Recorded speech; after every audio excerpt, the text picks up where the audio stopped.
text number 23, which is on the board. They kindly repeat this after me. Totmatarao, smiling with little teeth coming out.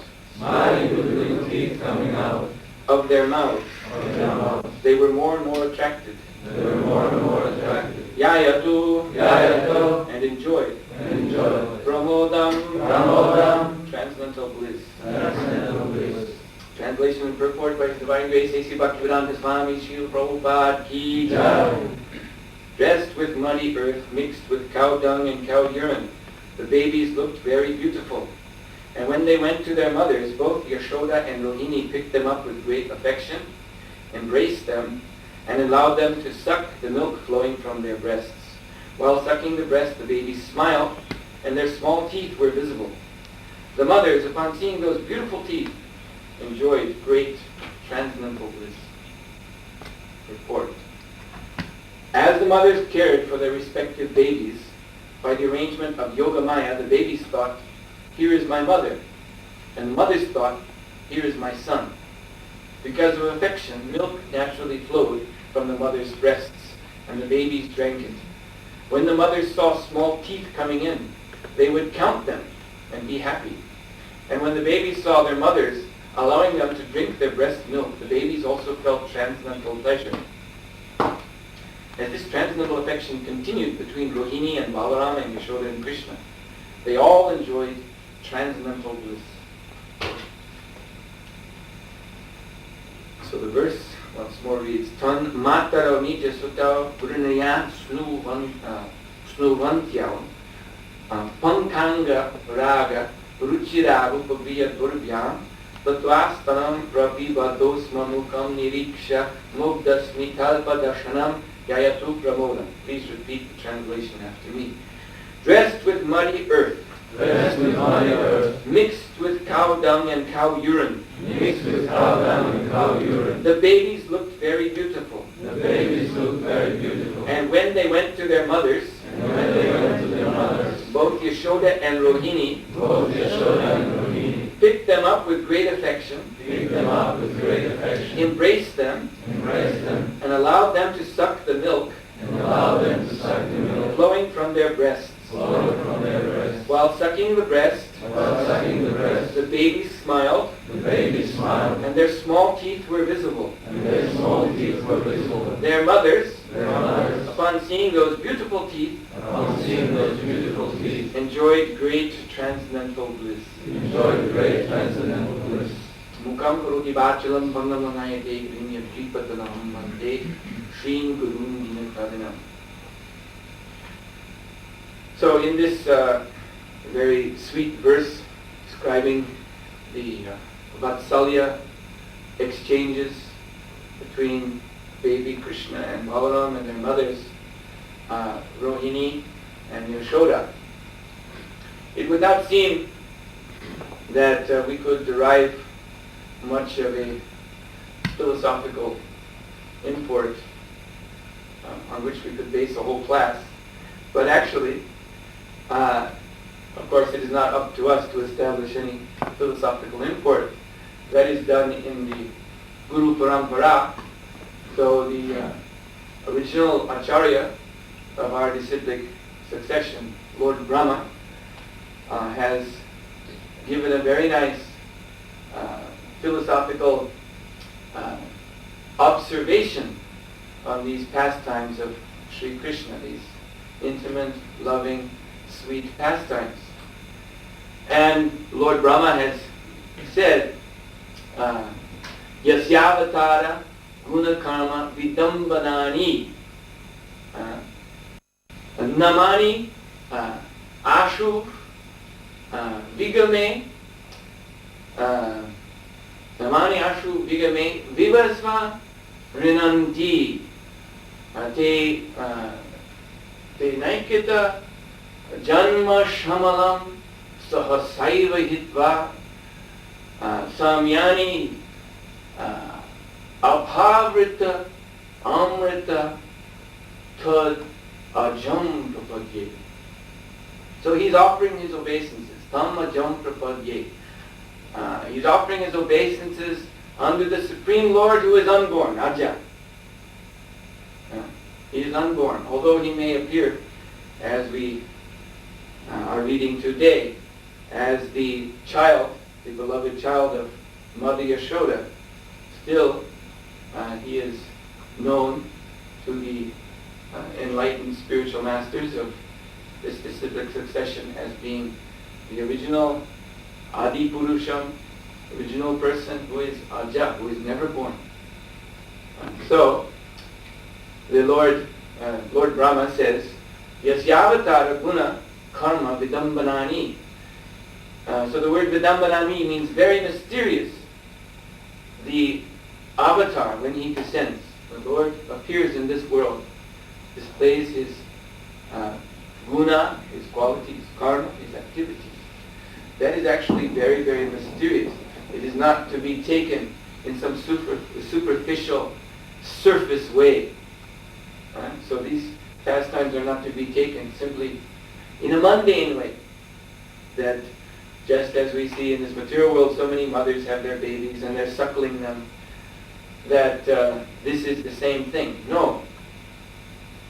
The Lord Brahma goes on to explain that if one chants the holy name of the Lord. Now, as Prabhupada explains, the names of the Lord, they arise out of his pastimes. So in this particular verse, we are reminded of the holy names Yashoda Nandana and Rohini Nanda. Here we see how Krishna and Balaram give pleasure to their pure devotees in the Vatsalya mood, Yashoda and Rohini. So they are the source of all pleasure for these devotees. Therefore, Rohini Nandana, Yashoda Nandana. So if we remember the holy names of the Lord, we chant these holy names of the Lord, which arise from his various pastimes, at the time of death, Namani ye asu vigame. So asu means this life, vigame means to go. When one goes from this life, Veva svagrananti. If one chants the holy name of the Lord, even inadvertently, and of course we have the example of Ajamil, inadvertently, even without a really conscious appreciation for the holy name of Krishna and his pastimes. He just happened to chant the name of Narayan. Then Lord Brahma says, Te naikita janma shamalam sohasaiva hitva. Te naika janma shamalam. So, janma means this birth. We have taken this birth in this material world not just once, but uncountable times. And so janma shamalam means sum total. Sum total of all the sinful reactions we have earned. Just like in English and in other European languages, we have this word sum. It means a total, added up. So in every language there's some word that's German, summa. I suppose in Swedish there's some word. It's like sum. Summa. Okay. So from Sanskrit, shamalam. So janma shamalam. You add up all those births that we have had in this material world. Just imagine the enormous stock of karma that must be there. Great, great mountain of sinful reactions, both so-called auspicious or inauspicious, pious or impious, but actually all are sinful because all are materialistic. So, Kenaika janma shamalam sahasaiva hitva. So certainly, without a doubt, this whole stock of karma from all of our births in this material world will be instantly, sahasaiva hitva means instantly removed. Just by remembering, just by calling out the holy name of the Lord, which arises from the Lord's pastimes. And then what will one attain? So, samyani avrita amrita. Sanyani apavrita, yes, apavrita amrita. Samyani apavrita amrita. So, samyani means to attain. Apavrita means open, or unlocked. And amrita means amrit, nectar, bliss. So, this remembrance of the Lord by way of His holy name at the time of death, this unlocks the key to unlimited happiness. Because by remembering the name, holy name, form, pastimes of Krishna, one becomes qualified to enter these pastimes of Krishna, which are described here as being the reservoir of unlimited transcendental bliss for His devotees. So, now, yasyavata gunakarma vidambanani, the appearance and activities and qualities of Krishna's displayed forms, avatar forms in this material world, are very, very mysterious. Just like when King Shalva was attacking Dwarka with his great airplane given to him by the demon Maya. And Lord Krishna came forth with the army of the Jadu dynasty. And he and his soldiers smashed the army of Shalva, and they were causing much trouble for Shalva in his airplane. Shalva, although he had such a wonderful airplane, he was always getting caught in showers of arrows from Lord Krishna's bow. So he was very much distressed. So as demons will do, when the tide of battle, the tide of events seem to go against them, then they resort to their favorite policy of cheating, trickery, dishonest, stab in the back tactics. So Shalva, by his mystic power, he generated, first of all, a Brahmana. Now why a Brahmana? Because a Brahmana always speaks the truth, at least in those days. It was understood that whatever a Brahmana says will be true. So a Brahmana appeared on the warfield, and the Brahmana was crying. The Brahmana was delivering a message to Lord Krishna. Apparently the Brahmana was supposed to be coming from Dwarka, and he was delivering a very sad tidings to Lord Krishna, that the evil Shalva has somehow entered Dwarka and kidnapped your father Vasudeva. And then Krishna, he showed the quality of grief. As soon as he heard this, then it could be seen. The demigods, of course, they're observing these pastimes. So the demigods were surprised to see Krishna's face register grief and distress. And then Krishna began to lament. He was saying, how is it possible? I left Lord Balaram in charge of Dwarka. He was protecting Dwarka with his mighty arms. No one can get past my brother Balaram because he's the Supreme Lord. So how is it possible that this Shalva could enter Dwarka city and kidnap my father? Surely the ways of providence are very mysterious. So Krishna was lamenting like an ordinary person. It's like we may have some plan in life, and the plan is thwarted by events over which we have no control. So we may lament like this: oh, the plan of providence is insurmountable. I tried my best, I did everything I could, but still I am defeated. So Krishna expressed the same sort of lamentation as one hears from ordinary conditioned souls. And then Shalva, he appeared before Krishna with a man under his captivity, a man in chains, which resembled Vasudeva exactly. And Shalva proclaimed, Krishna, here is your father Vasudeva, who has begotten you and by whose mercy you are living. Now if you have any strength, you may try and stop me from killing him within your very sight. And then Shalva took out his sword and he cut the head off of this Vasudeva. And then Krishna, he practically had a breakdown on the battlefield. He was very grief-stricken and he was lamenting like anything. And then a moment later he just composed himself and said, all right, now we've had enough of this nonsense. Now we will kill him. And so Shalva and his airplane were destroyed.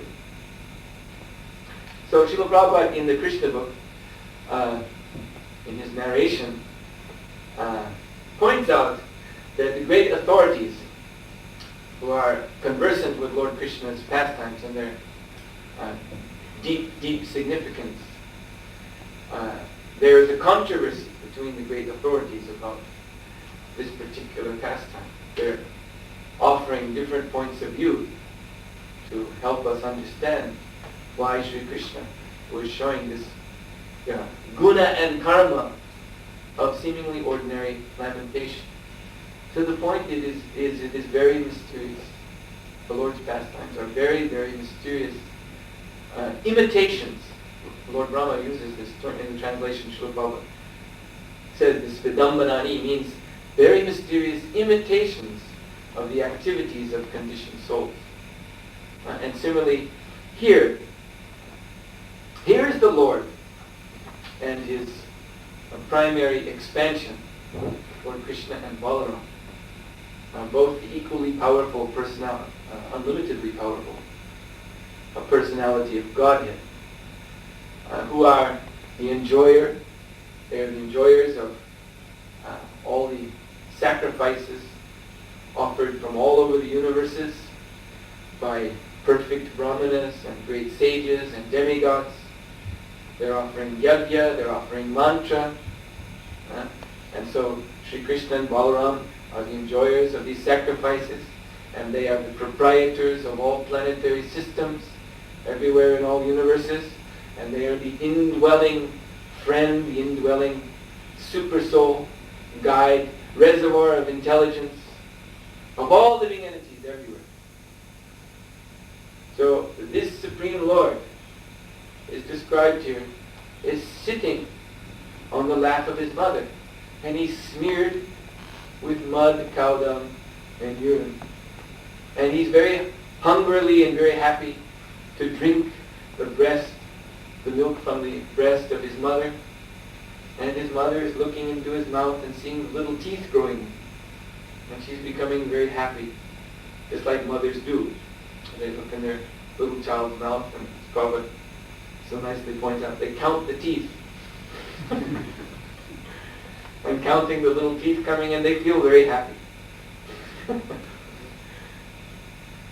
So again, the acharyas, the great commentators on the Srimad-Bhagavatam, they're explaining to us, they're having to explain in different ways, why the Lord, who is Swarat, who is independent, who needs nothing from anyone, why has he placed himself in this position? Because the child is completely dependent upon the mother for everything. The child is helpless. So here's Krishna, the Supreme Lord, from whose body in his Mahavishnu form all the universes are coming out. And there he is, sitting very happily upon Mother Yashoda's lap, drinking milk from her breast, completely dependent upon her.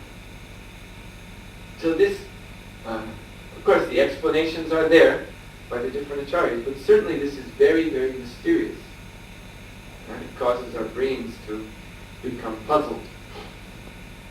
So then what is the difference? This is the immediate question that comes up. Is there a difference?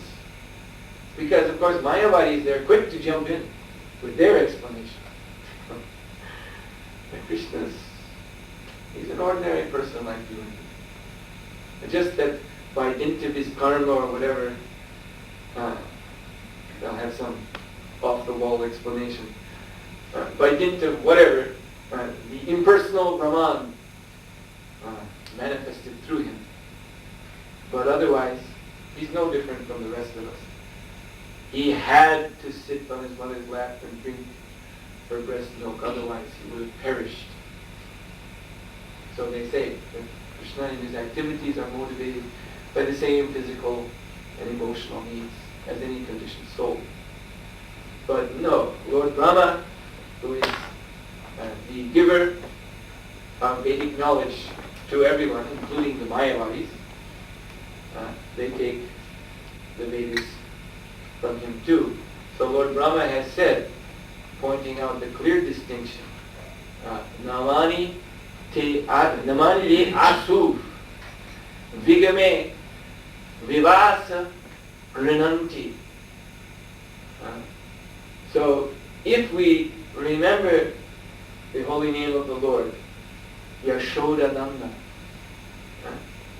which is arising from this very pastime, at the time of our death, then Tenaika Janma Shamalam Sahasaiva Hitva, then we will become free of all sinful reactions. And Shamyani Apavrita Amrita, then we will attain that ocean of transcendental bliss of Sri Krishna's pastimes. So, if the Mayavadis, their position is Krishna is an ordinary conditioned soul like the rest of us, then if that is true, then why cannot we attain the same freedom or same liberation from all sinful reactions and entrance into the spiritual world, into direct association of Krishna? Why can't we attain this by remembering the pastimes of Mrs. Jones and her little kid, Doobie, or any ordinary conditioned soul, right? If it's on the same platform? Obviously there must be a difference. And this is, again, it is most mysterious, because generally it is understood by people that this motherly, mother-to-child relationship, it is actually the source of all ills in the world. I remember when we were producing V-Assist many years ago, we used to have one, what was it called, in Rampenlicht, this one column with all sorts of funny news from around the world. I remember in one issue, we put in an article about one strange fellow from California who was making a spoof, a satire of this, in the modern days, all the different products and practically everything that's coming out has a warning label on it, warning that there's some danger, just like, of course, cigarettes are there. Now, in fact, there's someone who's producing death cigarettes. They have a skull and crossbones right on that's the logo of the cigarette. And he advertises, death cigarettes will kill you faster. And he's actually making big money. His cigarettes are selling very well. Anyway, so this has become a common thing, that any new product will have even some electronic item, camera, tape recorder, will have some warning, look out for electrical charge, don't open the case because you'll get a shock like this. Everything has some warning label. So this person, he had formed some sort of institute or society for putting labels on everything. And he was proposing, well, there was a whole list of insane things. For instance, bananas should have a label, beware that you might slip on the peel and break your head. But one thing mentioned in that article is he said that there should also be a warning about motherhood, because that is a cause of all other problems that come later. So just taking birth from a mother's womb, that is the original source of distress. So yes, and that is a fact for the conditioned souls. There's a famous, well-known story from the Buddhist tradition about one woman named Gotami, Kisa Gotami, which means frail or feeble Gotami, because she was a sickly woman and she had a very unhappy life. So all through her existence, she was simply suffering. But she got a husband, and then she got pregnant from the husband, but then her husband died, so that was another distress. But finally she had a son, and then she found what she thought was happiness in this son. Generally in the material world, that's the end goal of a woman's life, just to have a baby in her arms, and she's happy. And what else is happening in the world? And when the baby is there, she's happy. So this Kisa Gotami was like that. She finally had her little son, and she could, the same, give her breast milk to him, and look in his mouth and see the teeth coming. In this way she was feeling happiness. She was very content. And she was totally absorbed in the childhood pastimes of her son. But then, suddenly without warning, the baby died. So this was too much for her. Actually, her mind snapped. She became mad. So much suffering in her life. And then finally the baby came. She was happy. And then the baby died. So then she was going around carrying the dead son from house to house. And she would knock on the door, and people would come to the door. And they would see this frail, pitiful woman. And she would go down on her knees, and she would be crying. And she would hold out the son and say, "Do you have medicine that will bring my son back to life?" And the people felt so mortified to see this. Such a pathetic scene. No one knew what to do for her. So she was going from door to door, begging like this, "Do you have medicine to bring my son back to life?" So finally, one wise person said, "Well, I can't help you, but there is one great sage who is giving lectures nearby. His name is the Buddha. So if anyone in this world can help you, he can. So go see him." So Lord Buddha was sitting on his, what they call the Buddha asana. It's like in Vaishnava tradition, there's Vyasasana, so there's Buddhasana, the asana of the Buddha. They still have this in the Buddhist temples. So he was sitting on the asana of the Buddha, and he was giving a class. And Kisa Gotami appeared on the edge of the crowd. And she was mad, so she just interrupted the class. "Oh, exalted one, can you give me medicine that will bring my poor beloved son back to life?" And Lord Buddha said, "Yes, no problem. You just please bring me a handful of mustard seeds that you've begged from a house where no one has died." So then, very happily, with great hope, she started going from door to door, and she was asking, "Can you give me some mustard seeds?" And the people said, "Oh yes." They were very happy. Now they could do something for her. "Oh, you just want mustard seeds? No problem."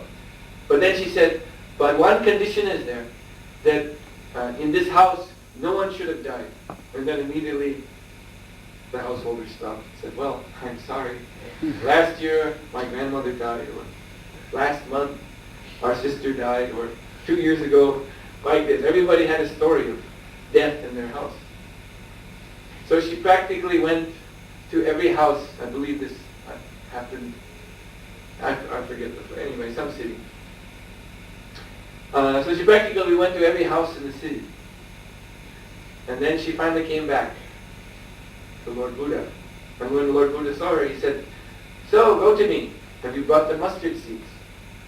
And Gotami said, "Let's forget about the mustard seeds. You have come to this world to teach us how to get free of birth and death. Now that is my only desire, because I have seen that everywhere there is death. what to speak of my little boy. But everyone is dying, and I will also die. So I recognize that this is the real problem. So in this way, being confronted with this ever-present reality of our material existence, that our janma, our birth, and our karma will end sooner or later with death. So she gave up all hope. She gave up all hope for happiness in this material world, as a woman is very wont to do, happiness from having children. She completely renounced it. This is useless. So I'm telling this story just to illustrate that when one becomes philosophical, seeing the miseries of this world, then that's the tendency, to give up any hope in any sort of personal relationship that is to be understood as the source of all misery. And yet here we are reading that the Vatsalya rasa, relationship between Krishna and Mother Yashoda, or Balaram and Mother Rohini, is Abhavrita Amrita.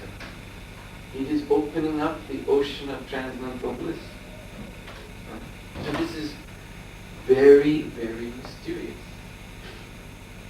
Krishna says in Bhagavad Gita, Janma karma chami divyam evam yo iti chakvata.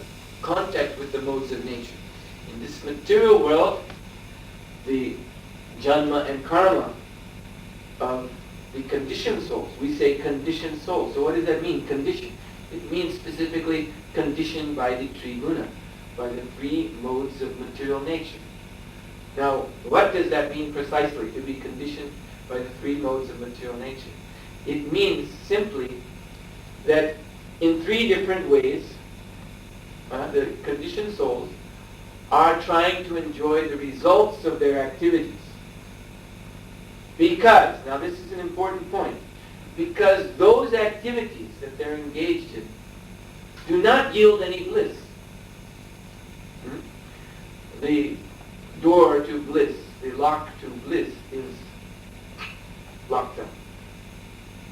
So there is a superficial resemblance between all blissful activities of Krishna and the activities of this material world. Superficial, external, in superficial form.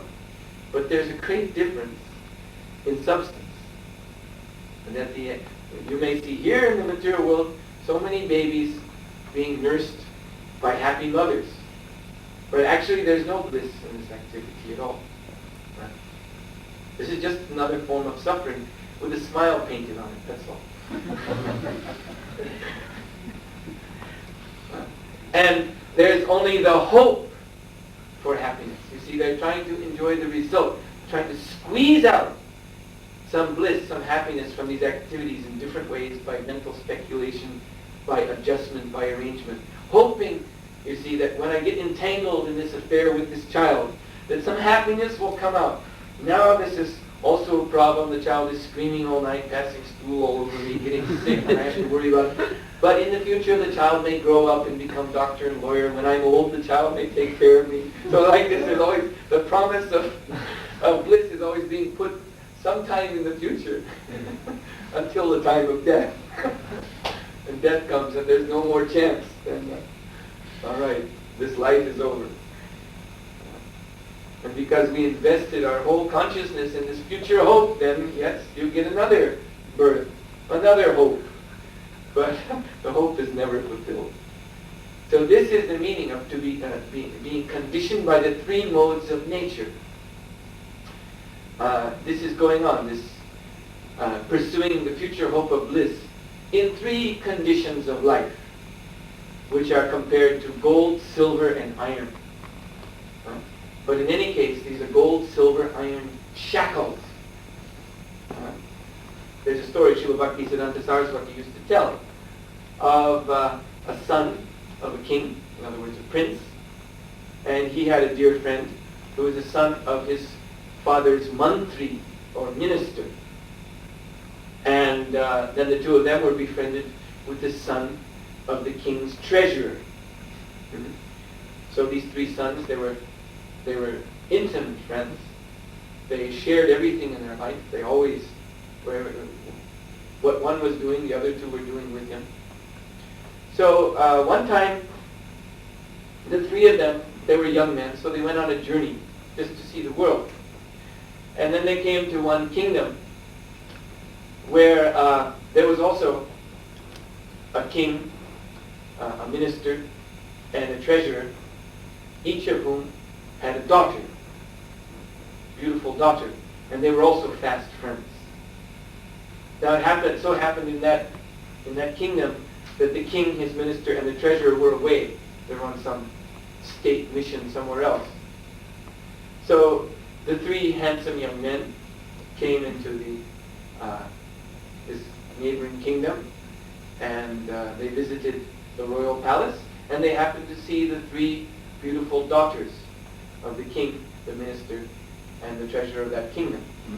And by seeing, then they became attracted.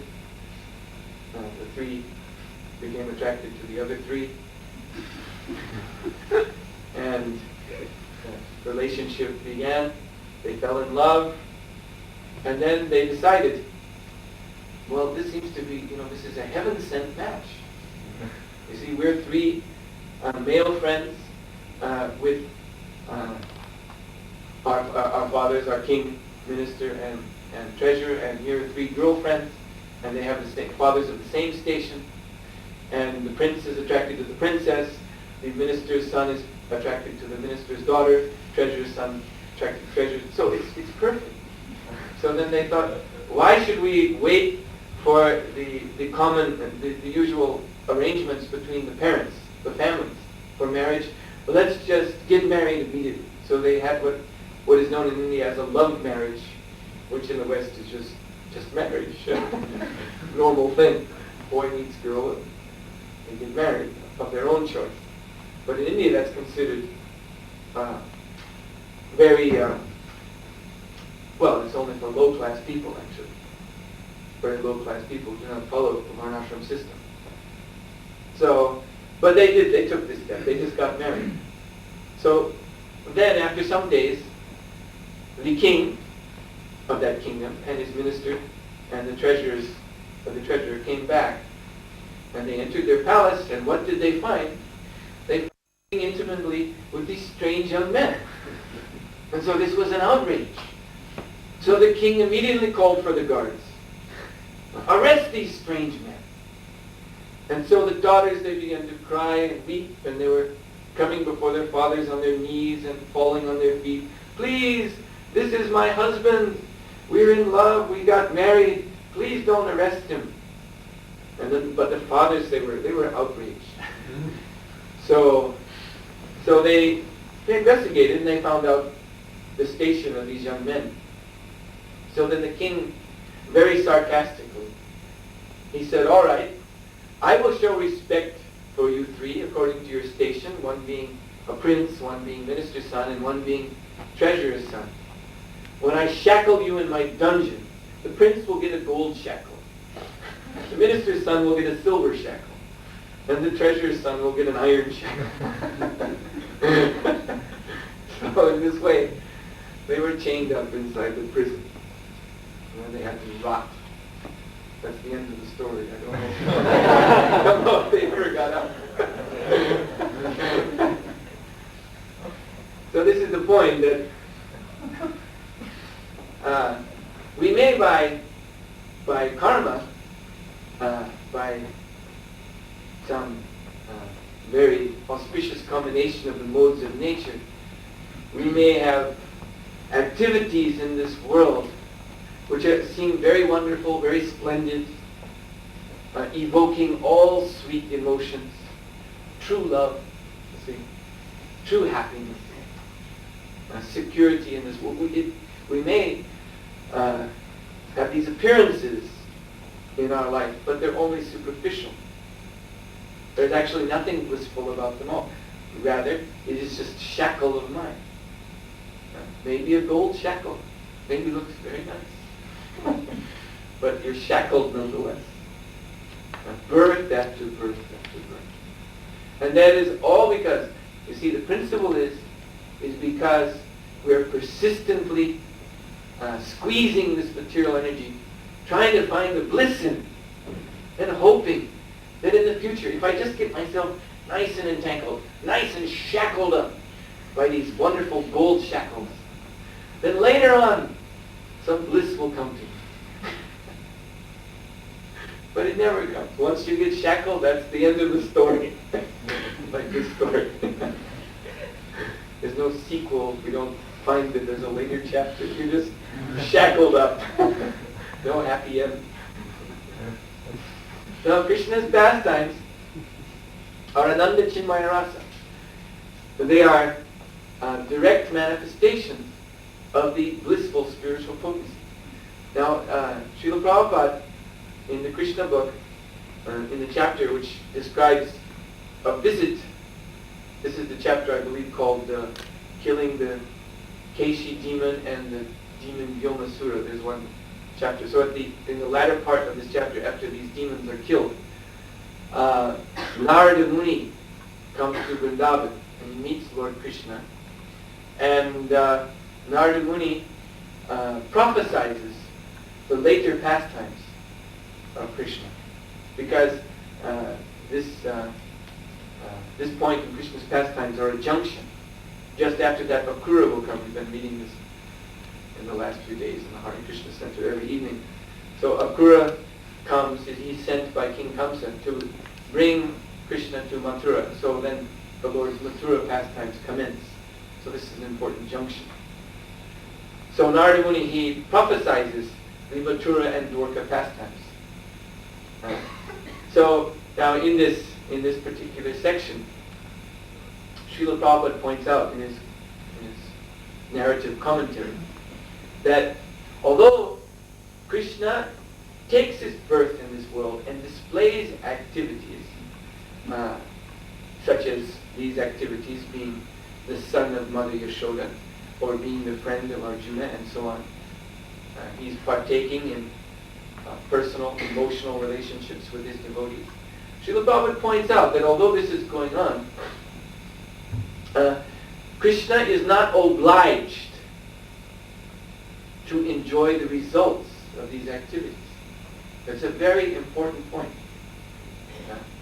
Whereas in this material world, you see, in material consciousness, as I said, conditioned consciousness means that whatever we're doing is under the modes of nature. So being under the modes of nature, just try and understand this point. It's actually very simple.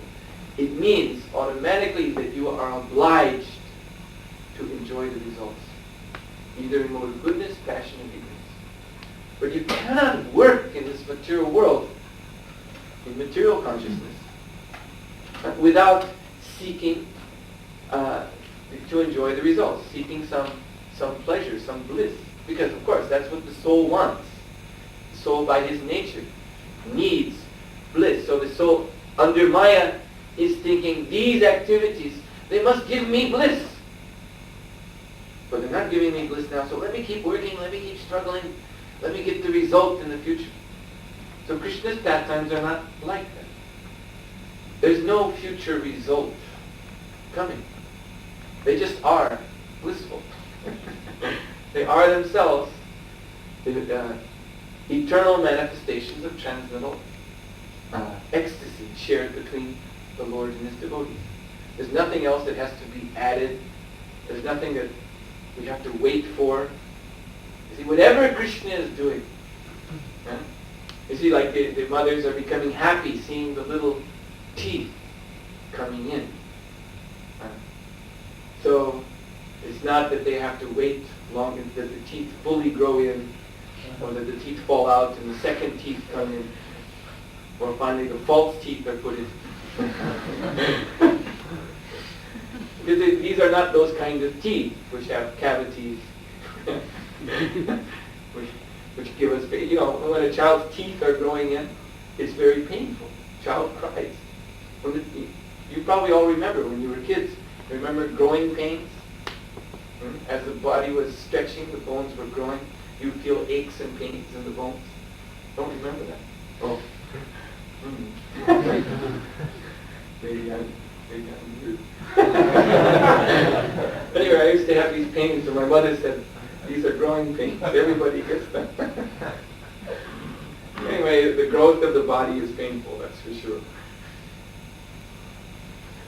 So all we see in the material world is some promise of happiness in these events. But there is no actual happiness. But in all of Krishna's activities, Ananda Chinmaya Rasa, they're always blissful. And whatever Krishna is doing, whatever pastime, whatever stage of pastime, they are unlimitedly blissful. Apavrita Amrita. They open the unlimited ocean of transcendental bliss. And so the devotees, they just, through these pastimes, they dive into that ocean. Right?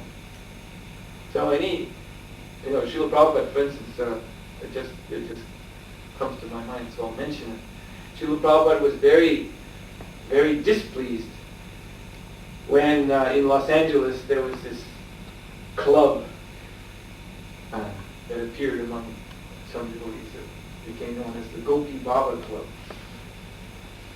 So they had some philosophy, this is a form of neo-sahaja philosophy. So the philosophy was that it is the Madhura Lila specifically where all the bliss is, Krishna's pastime for the gopis. And everything else is just, for neophytes, it's just for beginners. It's not the real thing.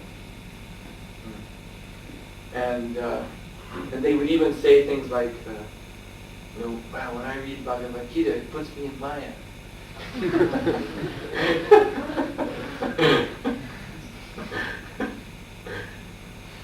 So they would only read just like Prabhupada said, they would go straight to 10th canto, to Rasa Lila. They would only read Rasa Lila descriptions from Krishna book and Chaitanya Charitamrita. And everything else that was just some other platform, not the blissful platform. And Prabhupada became so angry. And he said, these rascals are saying that there is a difference between Mother Yashoda and the gopis. And they do not understand transcendence. They are bringing in their mundane vision. You see, in the mundane vision, we have this view of gradation and rank, and that it's the more high up you are, the better it is. So climb up there. Just like in ISKCON institution, the ashram of sannyas is seen to be the topmost. So there has been, in the past, there's been seen there are those who wanted to climb up there, get that done now. And then a few years later, well, anyway, we don't have to go into that. But there's leaning against the wall. And the teeth are coming in the little baby's mouth.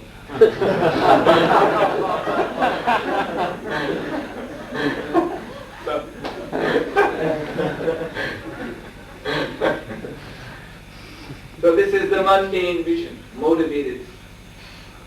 Actually, this is the desire to become God. So that is absent from Krishna's pastime. Whatever Krishna does, this pastime, being the little son of Yashoda, or dancing with the gopis, or herding the cows, or playing with his boyfriends, they're equally blissful. Right? This is unlocking the unlimited ocean of bliss. It is just the difference is only the matter of the particular flavor of devotion of his devotees. Because there are devotees who want to enjoy the Madhura Rasa or the Vatsalya Rasa. Therefore, for them, Krishna is manifesting all these unlimited pastimes. Right? This is Krishna's love for his devotees. That he makes these arrangements that they can intimately participate with him in these wonderful exchanges. So, Ananda Chinmaya Rasa, Matayamanak Su. The Lord's pastimes are Ananda Chinmaya Rasa, full of all bliss. But to enter them, the mind must be pure.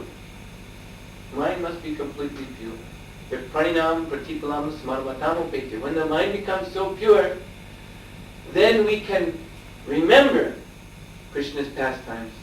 That remembrance means we remember our own position in these pastimes. You remember your identity within Krishna's pastimes. Then Lilayatena Bhuvanani Jayanta Drasham. Then at that point one crosses over the forms and features of this material world, which are just perverted reflections of Krishna's pastimes. When we see, just like when I'm in airports, I'm flying somewhere, and then there's always in these airports the magazine shops, and outside the shops the magazines are in prominent display. And one sees the covers. They try to make the covers as attractive as possible. And there will be some woman's magazine, Good Housekeeping or something, and you'll see mother and daughter, or mother and child on the cover. See a beautiful looking mother and her little baby, and both are smiling. It seems so attractive. You see, when you see this on the magazine rack, you look again, you walk by and you can't help but look again. It seems so attractive, but then you remember, but this is just an insignificant reflection of Krishna's pastimes with Mother Yashoda. Just imagine how attractive that must be. Because this is just perverted, insignificant, atomic reflection. And it is so attractive. So, we give up the slightest shade of attraction to these activities in the material world. Once the mind becomes pure and immerses itself in the original pastimes of Krishna, the original mother-to-son relationship, or lover-to-lover-to relationship, or friend-to-friend relationship. The Lilayatena Bhuvanini Jayatajusham, the Leela of Krishna then carries one over, this Tribhuvana, the three worlds of material existence, back home, back to God. So I will stop here. Are there any questions? Yes.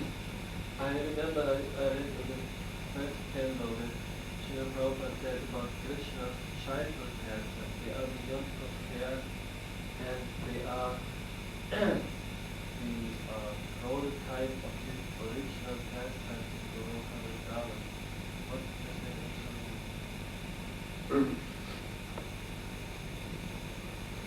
The prototype, you want to know the meaning of this phrase, the prototype? Yeah, I mean prototype means it something, some model or original model, but what does it mean? Yes. Krishna's Kishora pastimes, Kishora Shekhara,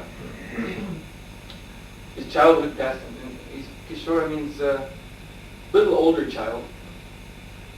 It is said by Chaitanya Mahaprabhu to Sanatana Goswami that it's the Kishora Shekhara pastimes are the original. Of course, we're using these terms, and it's sort of inconceivable what this means, original. But we can put it this way: they're the most beloved pastimes of the Lord and His devotees. So, Krishna himself, the original personality of Godhead, is said to never leave Vrindavan.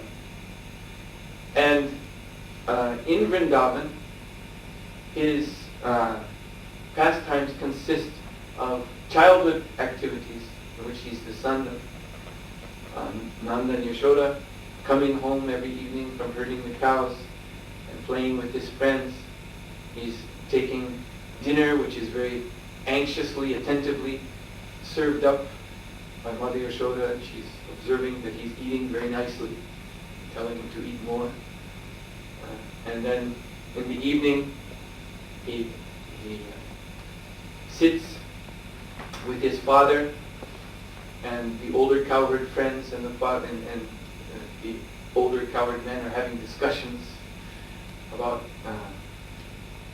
cow raising, cow protection, and the growing of crops. Just as men will do, they talk about their occupations and the problems. And Krishna, he sits between them, and all the men are appreciating Krishna's beauty, and they're patting Krishna on the head, and Krishna is pleasing them in different ways. And then Krishna takes Mother Yashoda, rushes him off to bed. They say, now it's time for you to take rest. So Krishna goes in his room and closes the door, and then he listens for a while, and then he jumps out the window. He goes into the forest, he meets the gopis, Srimati Radharani, and dances with them. So this is the central, the cynosure, the central focus of all pastimes. All other pastimes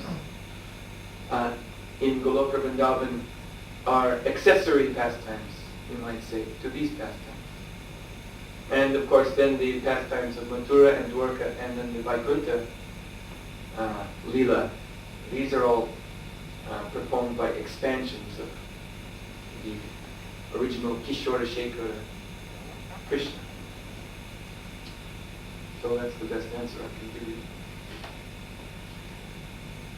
Any other questions? I actually heard one mother saying that actually he's crying of the baby, and so that is the actual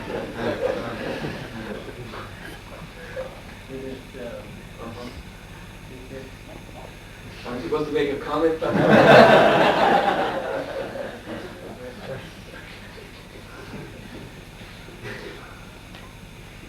Let us just say that there are different qualities of ecstasy.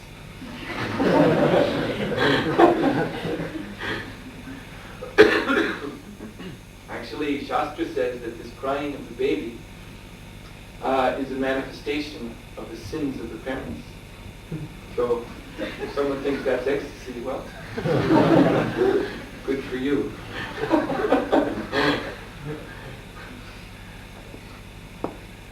Yeah. It also said that Krishna is in the spiritual sky is always in the form of 16 years old youthful man.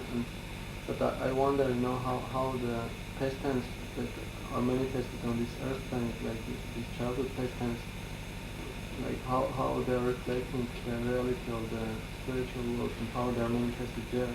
Well, I was explaining to Madhava Prabhu that in the spiritual world there is the sense of original pastime, Kishore Shekhara, not exactly 16, younger than that, a little younger. Krishna as adolescent.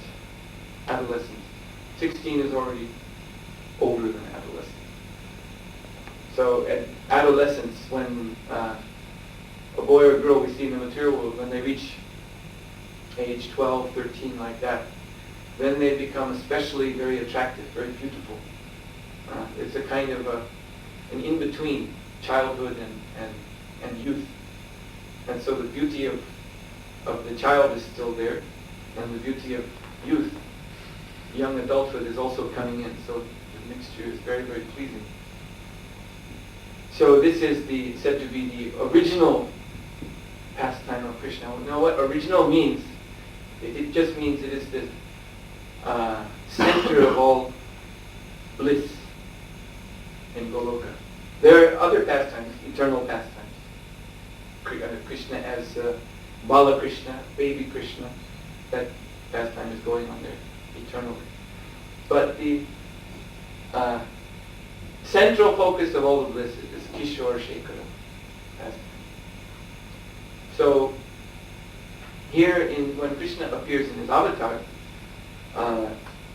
displaying his lila in Balma Vrindavan, then he's actually his pastimes are like previews, what they call in the cinema world trailers or previews. When they show when a film is going to come, they'll show for some weeks before the film actually arrives some advertising in the cinema, and there'll be short clips of the various scenes, and you'll see in short code form the whole film. You see? Of course, you won't. They keep it suspenseful. You don't know how it's going to end, but they show the best action scenes, and little segments, the best parts of the love scenes, and so on.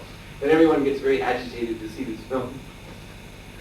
So Krishna is So all the Vrindavan pastimes are like that. Krishna is showing little clips, film clips of his various eternal pastimes, just to make us very interested in seeing the whole production of the spiritual world. So for that we have to get our ticket, which is pure bhakti, Krishna prema. Anything else? Yes. How would go together something that is accused to not be compassion, to be hard, but in preaching we say that people suffering so much and they should balance. But on the other hand, devotee is also supposed to look through all the suffering to not to take part, and it seems that devotees not take part in this suffering, to the people that are preaching. Yes. Well, this may disturb the sentiments of foolish people when we say that material life is simply full of suffering. And as Prabhupada would say, therefore, if it is just suffering, then it is intelligent to get free of it. You see, sometimes they accuse the devotees of escapism. You're withdrawing into your temple. Of course, this is completely ridiculous. But anyway, they say like this, you're withdrawing into your monastic lifestyle and escaping from the real problems of life. But what's wrong with that? Your house is on fire. Don't you escape from it? What do you just stay there? You know? Stay in the middle of the fire and be a realist or something? My house is burning. I won't leave. Actually, there's a story Srila Bhaktisiddhanta Saraswati used to tell. There were two lazy fellows, extremely lazy fellows. And they lived together in one room in a house. And so one night they were sleeping. Actually, they generally only slept. But it just happened to be a winter's night. And the house caught on fire.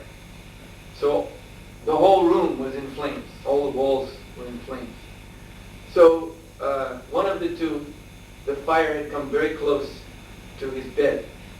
And so he felt burning on his back.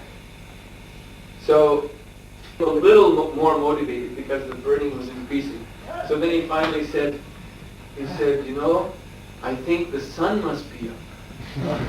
And I think you must have left the window open because the sunshine is coming in very hot and burning my back. Why don't you check and see if you left the window open?